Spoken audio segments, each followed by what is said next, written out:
नमस्कार मित्रांनो, कमळी या मालिकेच्या आजच्या भागामध्ये आता राजन आणि अन्नपूर्णा अनिकाबद्दल बोलतात। राजन म्हणतो की आता ह्या अनिकाचं काय करायचं तेच मला नाही कळत, कारण पूर्णपणे ती हाताच्या बाहेर गेलेली आहे, अगदी ऐकायला तयार नाही। त्यावर आता अन्नपूर्णा आजी म्हणते की राजन हे बघ, जोपर्यंत मात्र आता ह्या कामिनी आणि रागिनी तिला पाठीशी घालतात तोपर्यंत अनिका काही सुधारणार नाही। मला हेच समजत नाही की अनिका अशी वेडेसारखं वागते, त्यांना शिस्त लावायला हवी, हे मात्र त्यांना का कळत नाही। का त्या अगदी त्या अनिकाचा पाठिंबा देतात। औषध जरी कितीही कडू असलं तरी गरज असल्यामुळे मात्र ते द्यावंच लागतं आणि यासाठी मात्र आपल्याला नक्की काहीतरी करावं लागेलच। आणि आता मात्र राजन हो असं म्हणतो तर अन्नपूर्णा विचार करते आणि म्हणते की राहून राहून माझ्या मनामध्ये एक गोष्ट मात्र येतेच, माझी मोठी नात अशी नसेल, नक्कीच नसेल। तर राजनचा चेहरा खुलतो। मला असं वाटतं की ती आपल्या कमळीसारखी असावी, छान अशी हसतमुख आणि संस्कारी असेलच, ही माझी पूर्ण खात्री आहे। आणि तेवढ्यात मात्र आता कमळीचं नाव घेताच कमळी तेथे हजर होते। अन्नपूर्णा आजीला आवाज देते की आजी। त्यावर आता अन्नपूर्णा आजी कमळीला बघून सुद्धा खुश होतात आणि तिला आत बोलावतात। आल्या आल्या मात्र अन्नपूर्णा आजीच्या पाया पडते। अन्नपूर्णा आजी आणखीन खुश होते आणि राहून दे। आता मात्र लगेच अन्नपूर्णा आजी कमळीला बसायला सांगतात आणि कशी आहेस असं विचारते, तर कमळी म्हणते की मी मस्त आहे, तुम्ही कसे आहात। अन्नपूर्णा आजी खुश होत म्हणते की हो, आम्ही सुद्धा मस्त आहोत। अन्नपूर्णा आजी पुढे म्हणते की अगं, आम्ही नसताना खरंच तू खूप आजोबांची काळजी घेतली म्हणे आणि त्यांना बाहेर फिरायला सुद्धा तू घेऊन गेली होती। तर त्यावर आता कमळी म्हणते की हो, तर कारण ऋषी सर म्हणले होते, मग गेलो आम्ही आता आजोबांना बाहेर घेऊन। त्यावर आता राजन म्हणतो की बरंच झालं, त्यानिमित्ताने तरी बाबा हे घराच्या बाहेर तरी पडले। राजन सुद्धा आता हसतो आणि खुश होत गुड असे म्हणतो। त्यानंतर आता इकडे दुसरीकडे नयनताराला आता खूप टेन्शन येते। आता ती रूमच्या बाहेर असते तर तेवढ्यात तिथे प्राजक्ता येते। आता प्राजक्ता आईला बघून विचारते की आई, तू बाहेर काय करतेस? अगं, तू रूम मध्ये बसून आराम करायला हवा होता। त्यावर नयनतारा म्हणते की अगं, मला बरं वाटतं। आता प्राजक्ता म्हणते की बरं ठीक आहे, तुझ्या डाएट बद्दल मी साधना मावशीला सांगितलेलं आहे, तर त्या व्यवस्थित देतील तुला, आणि तोपर्यंत मी लेक्चरला जाऊन येते। आता ती निघणार तोच लगेच नयनतारा प्राजूला म्हणते की प्राजू थांब जरा, आणि नयनतारा तिला कॉलेजला जाऊ नको असं म्हणते। प्राजक्ता म्हणते की आई, नको जाऊ म्हणजे असं का म्हणतेस, काय झालं? तेव्हा नयनतारा म्हणते की मी तुला सांगतेस ना नको जाऊ। आता प्राजू म्हणते की अगं आई, माझं खरंच खूप इम्पॉर्टंट लेक्चर आहे, मला जावंच लागेल। नयनतारा आता ओरडते आणि म्हणते की प्राजू, तू माझ्याशी आता वाद घालणार आहेस का? एकदा सांगितलं ना मी जाऊ नको म्हणून। त्यावर आता प्राजू म्हणते की आई, अगं जरा शांत हो, इतकी चिडचिड कशाला करतेस? दीपक, अगोदरच तुझाही तब्येत ठीक नाही, तुझा बीपी आणखीनच वाढू शकतो, त्यामुळे शांत राहा। नयनतारा म्हणते की कशी शांत राहू? मी तुला सांगते अगं, कॉलेजला जाऊ नको, तरी सुद्धा तू ऐकत नाही, जाऊ नको म्हणजे नकोच जाऊ। प्राजू म्हणते की अगं पण आई, काय झालं, तू काय इतकी चिडतेस? नयनतारा तिच्या हाताला धरते आणि तिला आत घेऊन जाते की मी तुला सांगते म्हणून। पण आई, नक्की काय झाले? त्यावर आता नयनतारा पुन्हा तेच म्हणते की एकदा मी तुला सांगितलं, मग तू का ऐकायला तयार नाहीस? आता मात्र प्राजक्ता म्हणते की नाही, काहीतरी कारण असेल, त्याशिवाय तू इतकी नाही चिडणार। आणि असं काय झालं आई, तू चिडलेली आहे, मी तुझ्या काळजीपोटी हे सर्व तुला म्हणते। नयनतारा काही ऐकायला तयार नसते आणि ती लगेच प्राजक्ताच्या हाताला धरते आणि तिला बेडवर बसवते आणि दरवाजा बंद करून घेते। त्यावर मात्र आता ती नयनतारा प्राजक्ता जवळ येते आणि म्हणते की तू टेन्शन घेऊ नकोस, मी आहे तुझ्या सोबत। प्राजक्ता पुन्हा विचारते की आई, काय झाले, तू कशाबद्दल बोलतेस? नयनतारा म्हणते की हे बघ प्राजक्ता, तू काही टेन्शन घेऊ नको, मी तुझ्या सोबत आहे आणि जे काही मी तुला दाखवणार आहे ना, तर तू अजिबात टेन्शन घेऊ नको, मी तुझा प्रॉब्लेम नक्की दूर करेल।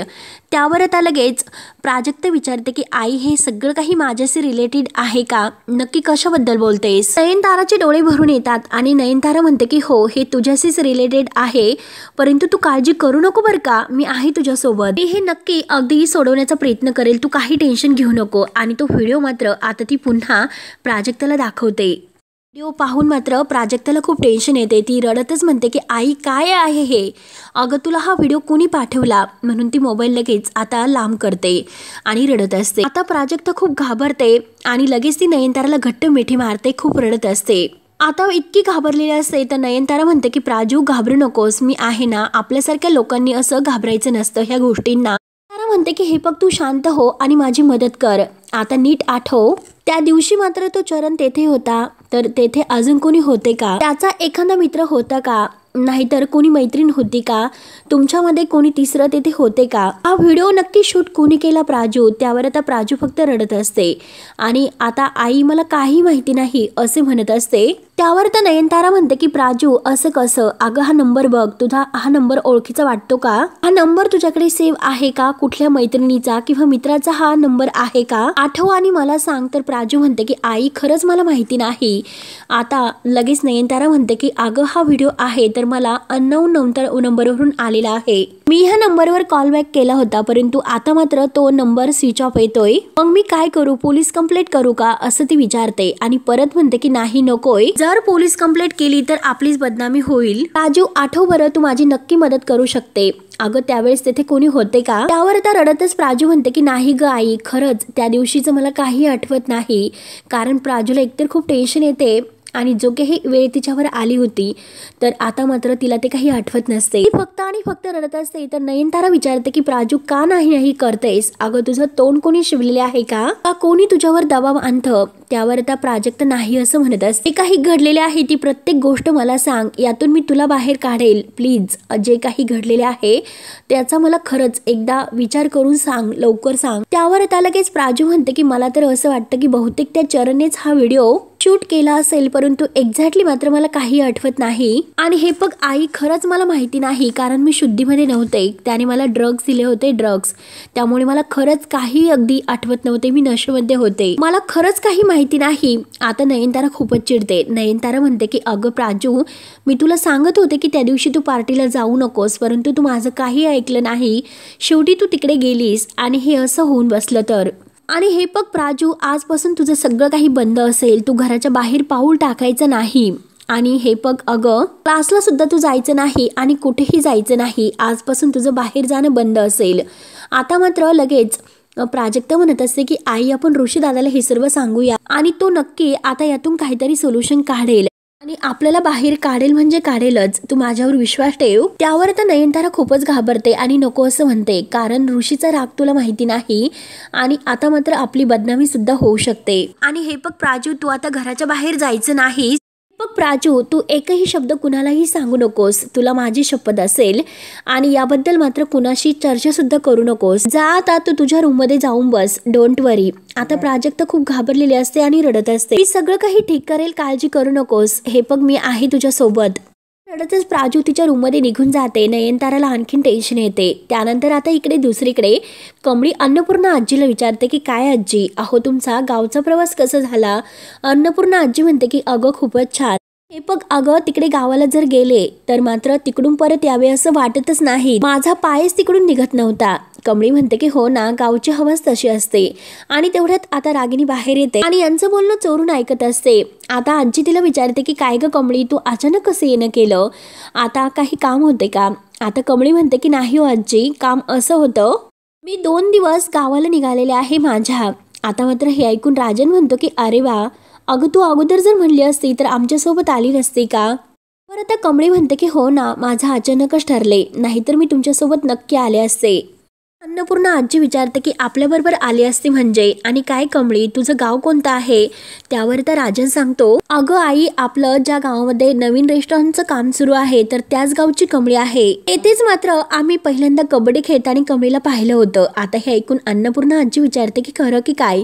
आता रागिनी सुद्धा हे बोलणं ऐकते आणि कमळीला विचारते की म्हणजे तुझं तेच आहे का, तेच गाव आहे का। तर कमळी हो असं म्हणते। अन्नपूर्णा आजी आता हळूच राजनला म्हणते की अरे राजन म्हणजे हे बघ, म्हणजे अरे कमळीला गौरीबद्दल तर माहिती असेल ना। आता लगेच रागिनी हे सर्व ऐकते आणि रागिनीचा धक्काच बसतो। कमळी विचारते की कोण गौरी। त्यावर आता राजन म्हणतो की माझी पहिली बायको। त्यावर आता कमळी म्हणते की हो का, आणि म्हणजे तुम्ही इतक्या वर्ष त्यांना अगदी शोधतात तर त्या का।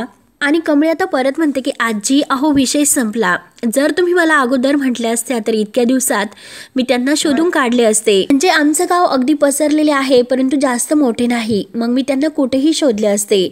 आणि हे बघा, आणि तुम्हाला त्यांचं नाव वगैरे काही माहिती आहे का, म्हणजे मी काय करतो आमच्या आबांना जाऊन सांगतो, आमचे आबा हे अगदी पंचकृषीतील सगळ्यांना ओळखतात। आता मात्र रागिनीला आणखीनच धक्का बसतो। आता तिला भीती वाटत असते की कमळी खरंच या म्हणजे तिच्या राजनच्या बायकोला शोधते की काय म्हणून तिला खूप टेन्शन येते। त्यानंतर आता इकडे प्राजक्ता रूम मध्ये येऊन खूपच रडत असते। हा व्हिडिओ इकडे आलाच कसा असेल आणि त्या चरणने मात्र आता हा व्हिडिओ सोशल मीडियावर जर टाकला तर मात्र आता आणखीन टेन्शन प्राजूला येते। प्राजू खूप रडत असते आणि तेवढ्यात येते साधना येते, तिच्यासाठी काहीतरी घेऊन येते। आता साधना कॉफी घेऊन येते आणि म्हणते की प्राजू ताई, तर प्राजू लगेच आपल्या डोळ्यातील पाणी वगैरे पुसते आणि साधना विचारते की कॉफी घेतात का।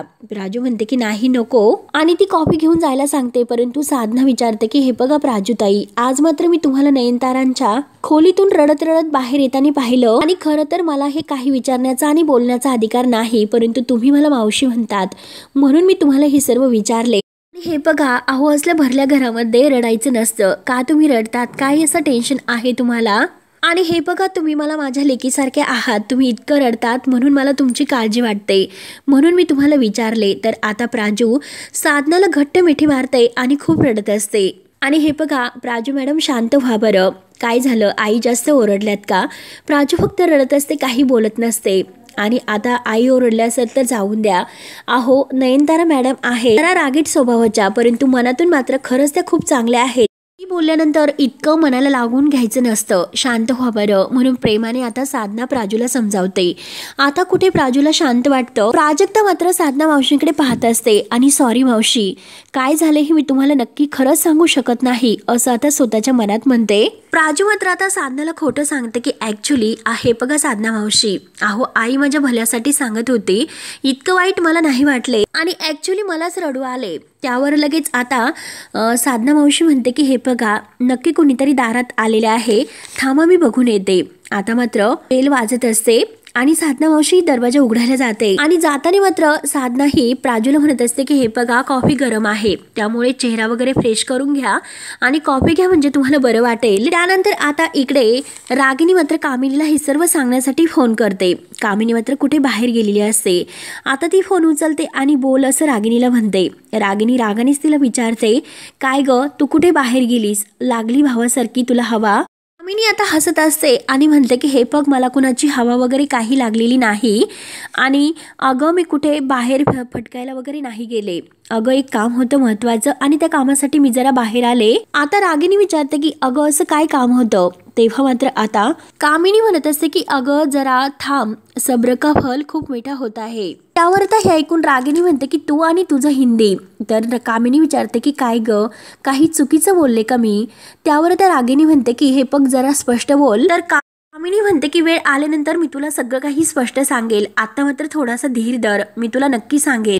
पुढे म्हणते की हे पग मी ज्या कामासाठी आले तर त्याने आपल्या सगळ्यांचाच फायदा होणार आहे हे लक्षात ठेव। आता हे ऐकून रागिनी विचारते की हो का, पण कसं आहे की अनिका ही बाहेर गेलेली आहे आणि ती गावछाप कमळी मात्र इथे आलेली आहे ते की मला म्हातारीला आणि राजनला भेटायचं आहे। तर त्यावर आता कामिनी म्हणते की अगं असं आहे तर रागिनी मी इतक्या चांगल्या कामासाठी आले आणि तुला इथे त्या मुलीचं नाव घेण्याची काही गरज होती का? आता मात्र कामिनी ही नयनताराच्या घरी आलेली असते। आता खूप काही गिफ्ट वगैरे घेऊन ते आलेली असते आणि साधना दरवाजा उघडायला येत असते। आता कामिनीने दरवाजा अगदी वाजवलेला असतो आणि साधना तिथे येत असते। त्यानंतर मात्र आता कामिनी तोपर्यंत फोनवर बोलत असते, मला एक गोष्ट सांग, अनिका कुठे गेलेली आहे? त्यावर तर रागिनी म्हणते की मला नाही माहिती की ती कुठे गेली। आता कामिनी ही ओरडते की अगं काय कसली आई आहेस तू, तुझं तुझ्या मुलीवर अजिबात लक्ष नाही तर, आणि ती कुठे जाते काय करते तिच्यावर खरं तर तू लक्ष द्यायला हवंस। आणि हे बघ ती बाहेरून आल्यानंतर असे वेडेवाकडे जे काही चाळे करते तर निस्तरायला कोणाला लागतं? आपल्यालाच ना। आणि हे बघ आपल्याला म्हणण्यापेक्षा मला जास्त निस्तरावे लागते, तुला तर काहीच नाही। बरं ठीक आहे चल, आता आल्यानंतर मी तुझ्याशी बोलेल। आता मात्र साधना ही खाली येते आणि दरवाजा उघडायला ती जवळच येते। आता साधना ही दरवाजात येते आणि दरवाजा उघडते, परंतु तोपर्यंत कामिनी फोनवर तिकडे तोंड करून बोलत असते। साधना मात्र कामिनीला पाहते। कामिनीला बघून आता साधनाला एक प्रकारचा मोठा धक्का बसतो, ती खूप घाबरते कारण हीच बाई आपल्या मुळावर आपल्या मुलीच्या जीवावर उठलेली आहे हे आता साधनाला माहिती असतं, म्हणजे सरू मावशींना, आणि सरू मावशी खूप घाबरतात। आता तिला बघून एक मोठा धक्का सरू मावशींना बसतो। आता कामिनीने फोन ठेवल्यानंतर कामिनी आपली साडी व्यवस्थित करत करत मागे वळून जेव्हा बघते तोपर्यंत सरू आपला चेहरा मागे करते आणि डोक्यावर पदर घेते। तोंड आता पदराने झाकते. कामिनी तिच्याकडे पाहतच असते. आता सरूमावशी तर खूप घाबरते. तर कामिनी तिला थांब असं म्हणते. सरूमावशी घाईने जायला निघलेली असते. कामिनी जोरात ओरडते की ए थांब, आणि तू इथे काय करतेस? परत कामिनी विचारते की काय ग, तू इथे नवीन आहेस का? तेवढ्यात आता कुठे सरूमावशींच्या जीवात जीव येतो, कारण नशीब आपलं की हिने आपल्याला ओळखलं नाही म्हणून.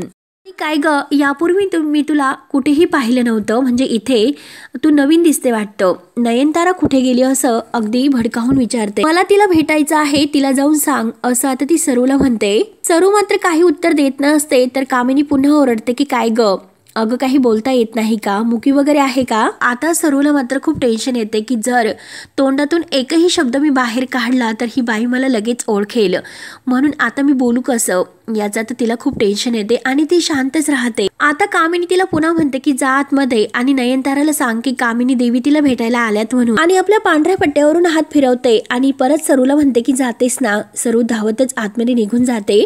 बिचारी खूपच घाबरलेली असते. त्यानंतर आता इकडे नयनतारा साहेबाला आपल्या रूममध्ये बोलावून घेते आणि बोलावून घेतल्यानंतर आता साहेब तिला विचारतो की काय झालं मॅडम, तुम्ही इतक्या अर्जंटली बोलावून घेतलं?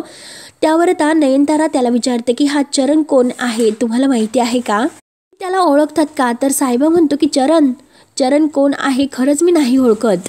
त्यावर आता नयनतारा म्हणते की तो अन्नपूर्णा कॉलेजचा एक आता स्टुडंट आहे आणि हा चरण काय करतो, कुठे असतो, याचे सगळे डिटेल्स मला हवे आहेत. तर त्यावर आता साहेबा म्हणतो की अच्छा, म्हणजे तो अन्नपूर्णा कॉलेजमध्ये शिकतो तर, आणि ठीक आहे मॅडम, मी तुम्हाला सगळी काही माहिती देतो अगदी व्यवस्थित. पण मॅडम तुम्ही त्या मुलाकडे असं अचानक काय काम काढलं, काही सिरियस वगैरे आहे का? त्यावर तर नयनतारा म्हणते की हे बघा साहेबा, मी तुम्हाला किती वेळेस सांगितलं की जितकं काम तुम्हाला मी सांगितले आहे तेवढेच करत जा, जास्त विचारपूस करत जाऊ नका. तर साहेबा आता नयनताराला सॉरी असं म्हणतो. साहेबा जायला निघणार तोच नयनतारा पुन्हा थांबवते आणि म्हणते या चरण बद्दल जे डिटेल्स मी तुम्हाला काढायला सांगितले होते त्याबद्दल कुणालाही सांगू नका, कुणालाच म्हणजे ऋषीला सुद्धा नाही. साहेबा म्हणतो की आहो मॅडम. तर नयनतारा म्हणते की प्लीज. साहेबा आता बाहेर जातो तोच सरू ही धावता येते आणि नयनताराला म्हणते की मॅडम कोणतरी तुम्हाला भेटायला आलेले आहे, खूप घाबरतच म्हणते. नयनतारा विचारते की कोण आले?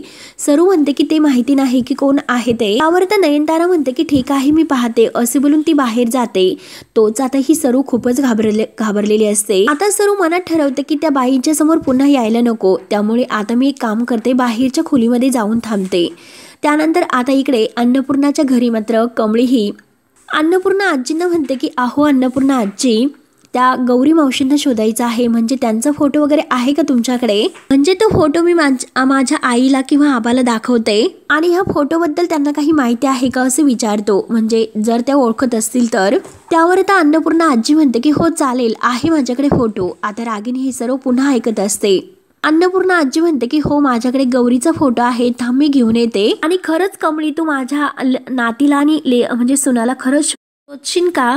तेव्हा आता कमळी म्हणते की आजी अहो मी तुमचं काम करणार नाही, असं होईल का कधी? त्यावर आता अन्नपूर्णा आजी छान असा गोड कमळीचा पापा घेते आणि थांब मी गौरीचा एक फोटो आहे तो घेऊन येते आणि तोपर्यंत तू थांब असे बोलून अन्नपूर्णा आजी खुश होत आत जाते. आता मात्र कमळी खूप खुशच असते. तर रागिणीला खूप टेन्शन येते. रागिणी म्हणते की जर आता ह्या कमळीने मात्र त्या गौरीला ओळखलं आणि त्या दोघी सापडल्या ते सरळ आता ह्या राजन आणि अन्नपूर्णापर्यंत पोहोचल्या तर अवघड होईल, म्हणून रागिणीला खूप टेन्शन येते. त्यानंतर आता अन्नपूर्णा आजी कपाटातून तो अल्बम घेते. त्यातून आता राजन आणि सरूच्या लग्नाचा फोटो काढते. तो फोटो खाली पडतो. आता अन्नपूर्णा आजी पुन्हा तो फोटो उचलते. त्यानंतर मात्र सुजाता इकडे आजोबांना बाहेर व्हीलचेअरवर घेऊन येते. आता मात्र पाण्याचा नळ चुकून चालू राहिला हे तिच्या लक्षात येते, म्हणून ती आजोबांना म्हणते की थांबा मी जरा बंद करून येते. म्हणून ती तो नळ बंद करायला जाते. तोच लगेच रागिणी आता त्यांच्या मागे येते. रागिणीच्या डोक्यात काहीतरी प्लॅन असतो. ती सारखं ओळून ओळून सुजाताला पाहत असते. त्यानंतर राजन कमळीला विचारतो की तू आता गावाकडे कशी जाणार आहेस? त्यावर आता कमळी म्हणते की बसने, 2 दिवस सुट्टी आहे आणि 2 दिवसात एकदम फास्टात मी परत येईल. आता हे ऐकून राजन खुश होतो आणि म्हणतो की तुझं आपलं हे बरं आहे की फास्टात. त्यानंतर अन्नपूर्णा आजी तो अल्बम घेऊन बाहेर येते आणि देवी आई तुळजाईकडे पाहते, दर्शन घेते. मित्रांनो हा भाग येथे संपतो. पुढील भागामध्ये कामिनी मात्र आता नयनताराकडे येते आणि पेढ्याचा बॉक्स देत अभिनंदन असं म्हणते. आता नयनताराला खूप राग येतो। नयनतारा म्हणते की काय तमाशा आहे हा सर्व। तर कामिनी म्हणते की मी ऋषी आणि अनिका यांच्या लग्नाची बोलणी करायला आलेले आहे। आता नयनतारा रागाने ते सर्व काही फेकून देते। आता मात्र अन्नपूर्णा आजी इकडे कमळीला तो अल्बम दाखवण्यासाठी घेऊन येत असते, परंतु रागिनी आता ते सर्व होऊन न देण्यासाठी आता बाबांची व्हीलचेअर आहे तर ती जोरात ढकलून देते। बाबा आता ते व्हीलचेअरवर अगदी पुढे जात असतात। आता कमळी मात्र पाहते, कमळीने हे पाहिल्यानंतर ती जोरात आजोबा असं ओरडते आणि धावतच जाते। त्यानंतर आता इकडे नयनतारा कामिनीवर खूपच ओरडते, तुमच्या नातीशी अनिकाशी या जन्मात तरी मी ऋषीचं लग्न तिच्याशी नाही होऊन देणार। कामिनी म्हणते की माझ्याकडे अशी काही एक गोष्ट आहे की जी पाहिल्यानंतर तू स्वतः ऋषीचं लग्न अनिकाशी करायला तयार होशील, आणि तो मोबाईल मधील तो प्राजक्ताचा व्हिडिओ दाखवते। आता हे बघून मात्र नयनताराला आणखीन धक्का बसतो। तर मित्रांनो, पुढे काय होईल हे बघण्यासाठी आपल्या चॅनलला नक्की सबस्क्राईब करत राहा। धन्यवाद।